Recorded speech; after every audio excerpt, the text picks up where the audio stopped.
I implore you, shall we be upstanding to receive our Minister for Lands and Natural Resources, Republic of Ghana, Honorable Samuel A. Jinapor.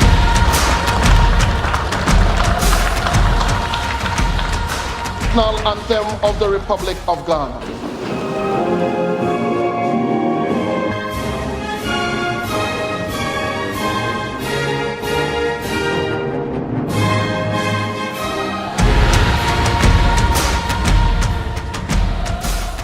Welcome to the Ghana Day event. I would like to call on the Honorable Minister for Lands and Natural Resources, MP for Damango. Please, a round of applause for the Honorable Minister, Samuel A. Jinapor.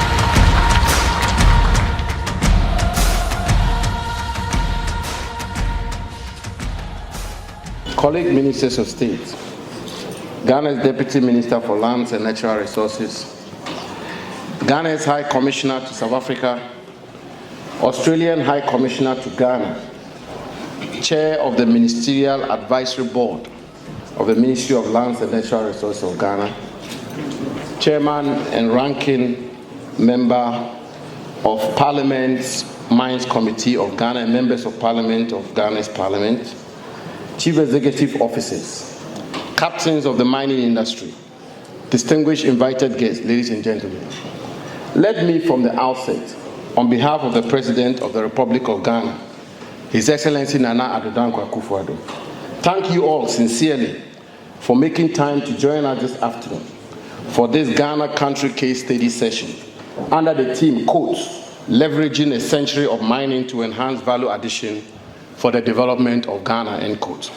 I also want to thank the organizers of Investing in African Mining in Indaba for the opportunity to showcase Ghana through this platform. Distinguished guests, Ghana has a long history of mining, predating the arrival of the first Europeans on our land in the 15th century. And for well over 100 years, the mining sector has been the pillar of Ghana's modern-day national economy. Today, there are some 16 large-scale mining operations in the country, with 14 engaged in gold mining, and the other 2 engaged in bauxite and manganese.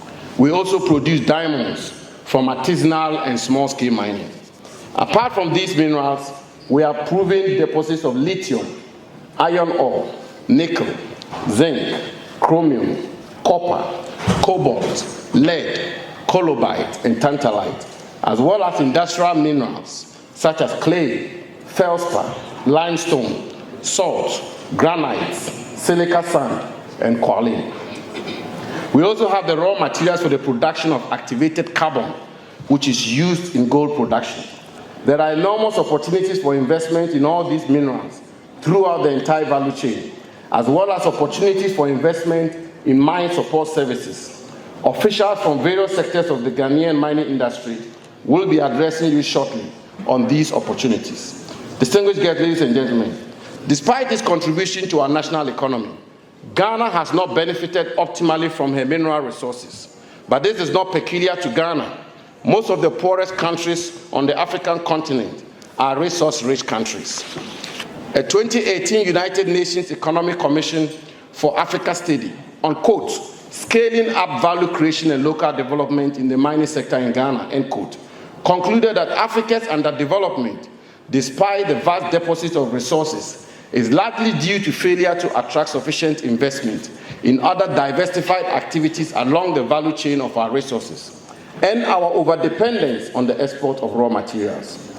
The policy of the government of President Akufo-Addo for the development of the mining industry has therefore been anchored on 3 pillars, with the overarching goal of unleashing prosperity for our people. Firstly, is diversification of our mineral resource base to exploit other lesser-known minerals, including the critical minerals required for the green transition.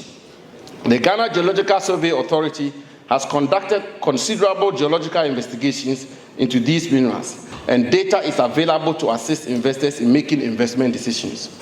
Investors who undertake exploration are guaranteed a first right of refusal for mining, as well as capitalization of their expenditure on exploration.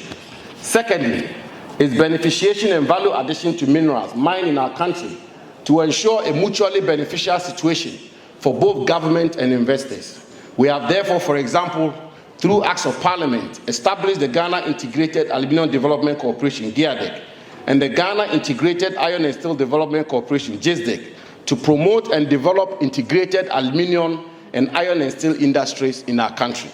There's an estimated bauxite resources base of 900 million metric tons in Ghana, with the potential to produce in excess of 10 million metric tons per annum.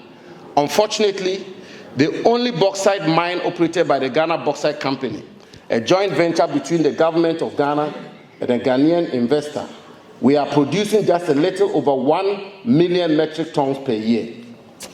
GIADEC has therefore developed a master plan to optimize production and add value to the minerals through refining, smelting, and downstream production. The implementation of this master plan requires the retooling of GBC to optimize production, the development of 3 additional mines in different parts of our country, the construction of refineries for the various mines, and the modernization of the Valco Aluminium Company, the second largest smelter in sub-Saharan Africa. Same is being done by the Ghana Integrated Iron and Steel Development Corporation in respect of our iron ore resources. The chief executive officers of these corporations are here, and they will address you in due course on investment opportunities in these areas. And finally, local content and local participation to ensure that Ghanaians who are by law the owners of our mineral resources benefit from the mining industry. But we do this in a manner that is not detrimental to the interests of investors, for we recognize that investors are our natural partners working towards the same goal, that is the exploitation of the mineral resources for our collective gain. Distinguished guests, ladies and gentlemen, Ghana has a very stable democracy, which creates the enabling environment for businesses to thrive. We respect the sanctity of contracts, and thus change in government, which is always done through peaceful elections, does not affect contracts signed by government. We also have a very progressive fiscal and legislative regime that ensures optimal benefit for investors.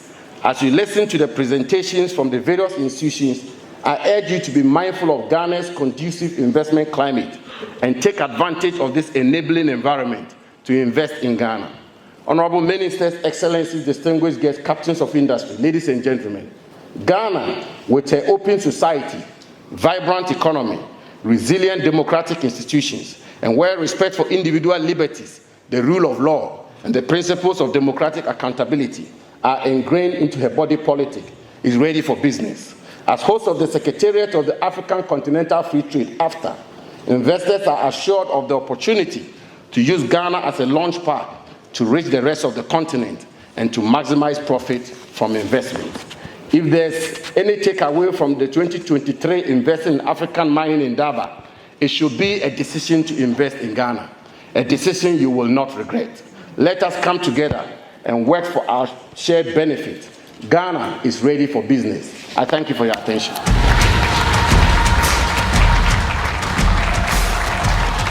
Please, let it be more resounding for the Honorable Minister.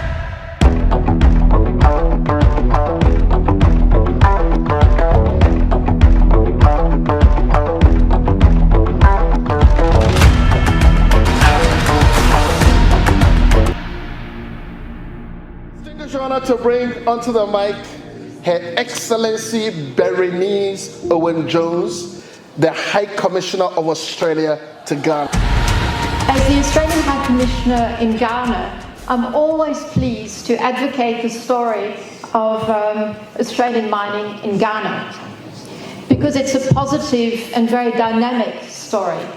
It's about responsible investment, as well as the high standard of governance and also innovation, and I was reminded of that talking to mining companies at Mining Indaba over the last few days. But I also want to commend today the Ghanaian government commitment to implement the economic and social reforms required to produce jobs and growth. It's about making, as Minister Jinapor has often said, Ghana a mining hub. Also welcome Minister Jinapor's efforts to diversify Ghana's extractive industry and add value. And I support the Minister's call for foreign investment in developing new minerals in Ghana. So we are very pleased again to see an Australian company, Atlantic Lithium, investing in what I consider to be a new frontier for Ghana. Encourage Ghana to continue to ensure the right environment for foreign investment, and I'm sure it will remain attractive and sustainable for many decades. Again, congratulations on a very successful Ghana Day. A round of applause for Honorable Samuel A. Jinapor for his closing remarks.